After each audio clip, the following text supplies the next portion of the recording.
জন্য একটা জাদু বক্স নিয়ে এসেছি। আচ্ছা দেখ, ম্যাজিক বক্স। আচ্ছা এটা দিয়ে তোমাদের আমরা জাদু করবো আর তোমরা জাদু দেবে কি? সত্যি কি তাই? না, আজকে তোমাদের সাথে জাদু করবো না, তবে তোমাদের বিজ্ঞানের একটা আবিষ্কার শিখবো। ঠিক আছে? তো আবিষ্কারটা হচ্ছে যে আমাদের তুমি জানো যে আমাদের ম্যাক্সিমাম বিষয়ে আমাদের শক্তি জড়িত। যেমন আমাদের হচ্ছে রান্নার কাজে, তারপরে হচ্ছে যে বিদ্যুৎ উৎপাদনের শক্তি জড়িত, যেখানে আমরা জীবাশ্ম জ্বালানিগুলো ইউজ করি সেটা। তো কথা হচ্ছে যে আমাদের এটা কিন্তু প্রচুর লোডশেডিং হচ্ছে, বা অনেক সময় দেখা যাচ্ছে যে আমাদের গাছের লাইনের গ্যাস থাকতেছে না, তো আমাদের রান্না বান্না অসুবিধা হচ্ছে, অনেক যেমন বিপন্নের মতো হচ্ছে। তো এই সুযোগে যদি আমরা কি করতে পারি, এমন কোন একটা আবিষ্কার তৈরি করে নিতে পারি যেটা আমাদের এই অসুবিধাগুলো থেকে কিছুটা হলেও শান্তি দিবে, মুক্তি দিবে। তো সেরকম একটা প্রজেক্ট, এটা হচ্ছে যে আমাদের সৌরচুল্লি। তো সৌরচুল্লিটা তোমরা সহজেই বানাতে পারো। তো সৌরচুল্লিটা বানানোর জন্য তোমাদের একটা এটা একটা কাঠের সৌরচুল্লি তৈরি করা হয়েছে। এটা দিয়ে আমি অলরেডি ডিম সিদ্ধ, ডিম ভাজি, রান্নার বিভিন্ন কাজগুলো এক্সপেরিমেন্টলি করেছিলাম। তো সেই আমার অভিজ্ঞতাটা তোমাদের সাথে শেয়ার করতেছি। তো এই সৌরচুল্লিটা আমাদের কাঠের তৈরি, এর আমরা একটা কাঠের বক্সের মধ্যে সৌরচুল্লি। আচ্ছা, এই কাঠের তৈরি বক্সের মধ্যে দেখা যায় একটা বাক্সের ভিতরে চারদিকে, এই বক্সটার চারদিকে আমরা ককশিট বা ফোম অ্যাড করেছি। তোমরা যে জানো, ককশিট বা ফোম হচ্ছে এমন এক ধরনের পদার্থ যেটা হচ্ছে তাপমাত্রা প্রতিরোধী, মানে এর ভিতর থেকে তাপটা ঢুকলে বাইরে বেরোতে পারবে না, বা বাইরে থেকে তাপ আর আসতে পারবে না। ঠিক আছে? তো এখানে তাপগুলো ঢুকলে আটকে যাবে, এবং এই ককশিটের উপরে আমি কিন্তু অ্যালুমিনিয়াম ফুয়েল পেপারগুলো ইউজ করেছি। এই উপরে যে সাদা সাদা পেপারগুলো দেখতেছো তোমরা, এটা হচ্ছে অ্যালুমিনিয়াম ফুয়েল পেপার।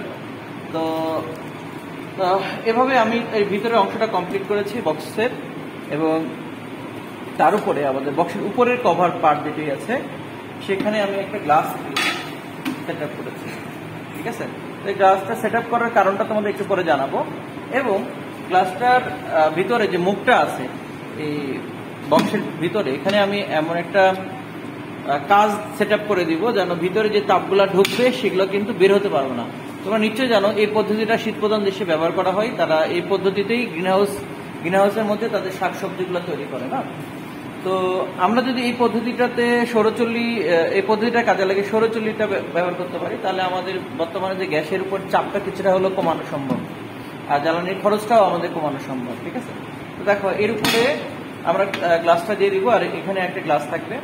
তো এটাকে আমরা কি করব, যে এটাকে হচ্ছে যে প্রথমেই এই বাক্সটার মধ্যে আমরা যা রান্না করতে চাচ্ছি সবগুলো মিক্স করি, অথবা ভাত যদি রান্না করতে চাই তাহলে চালটা মিক্স করে আমরা কি করব, চালের সাথে পানি মিক্স করে আমরা চালটাকে এই পাত্রের ভিতরে স্থাপন করব। অথবা যদি ডিম ভাজতে চাই তাহলে ডিমের তেল দিয়ে আগে তেলটাকে গরম করে নিব, এরপরে ডিমটা তেলের মধ্যে ছেড়ে দিব। ঠিক আছে?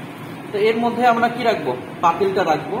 রাখলে পাতিলটা গরম হবে, গরম হওয়ার পরে ওখানে তেল দিব, এবং তেলের যখন গরম হয়ে যাবে তখন ডিম ছাড়বে, তাহলে আমাদের ডিমটা ভেজে যাবে। আর যদি ভাত রান্না করতে চাই, ভাতগুলো আমরা চালগুলো ধুয়ে পানি দিয়ে আমরা এর মধ্যে রেখে দিব। তো রেখে দেওয়ার পরে আমরা পাত্রটার উপরে সেই কাচের যে কভারটা আছে এটা দিয়ে দিব। দিলে কি হবে, যে প্রথমেই সূর্যের রিফ্লেকশনটা আছে কাছে পড়বে, কাছ থেকে এই রিফ্লেকশনটা কোথায় চলে যাবে, আমাদের এই স্বচ্ছ কাচের মধ্যে দিয়ে পাত্রের ভিতরে, এই বক্সের ভিতরে প্রবেশ করবে। তো তোমরা জানো কাছে এমন একটা পদার্থ যেটা তাপ ঢুকতে পারে কিন্তু বের হতে পারে না। তো প্রতিনিয়ত সূর্যরশ্মির ফোটনগুলো এর মধ্যে, ফোটনগুলোর শক্তিগুলো এখানে রিফ্লেকশন মানে কি হবে, প্রতিসরিত হয়ে ভিতরে প্রবেশ করবে, এবং সেই শক্তিগুলো আটকে যাবে। ফলে এখানে তাপমাত্রা আটকে যেতে যেতে তাপমাত্রাটা প্রচন্ড উত্তপ্ত হয়ে যাবে, প্রচন্ড গরমে আমরা এর ভিতরে যদি চাল দিই, সিদ্ধ মানে চালের সাথে পানি মিক্স করে দিই, এটা কিন্তু ভাত হয়ে যাবে। অথবা আমরা ডিম ভাজতে চাইলে বা অন্য কোনো তরকারি রান্না করতে চাইলে সেগুলো মিক্স করে এর মধ্যে রেখে দিলেই আমরা প্রতিদিনের রান্নাটা হয়ে যাবে। আর আমরা তো জানি আমাদের দেশটাতে আমরা একটা দেশ যেখানে পর্যাপ্ত সূর্যের আলো পাওয়া যায়। তো আমরা যদি ছাদে বাড়ির এমন জায়গাতে এই পাত্রটা স্থাপন করে এবং আমাদের রান্না করার প্রয়োজনীয় উপকরণগুলো মিক্স করে রেখে দিই, তাহলে দেখবো যে এখানে দায়িত্বই হবে না, আমাদের রান্নাটা হয় কমপ্লিট হয়ে যায়। তো এই একটা রান্না করার জন্য কিন্তু অনেক পরিমাণে গ্যাস চাই, আমাদের গ্যাসের সাশ্রয়টা হবে। তো আশা করবো তোমরা সবাই এই বুদ্ধিটা কাজে লাগাবা, এবং যেখানে সম্ভব সেখানে তৈরি করে সৌরচুল্লিটা ব্যবহার করবে। ধন্যবাদ সবাই।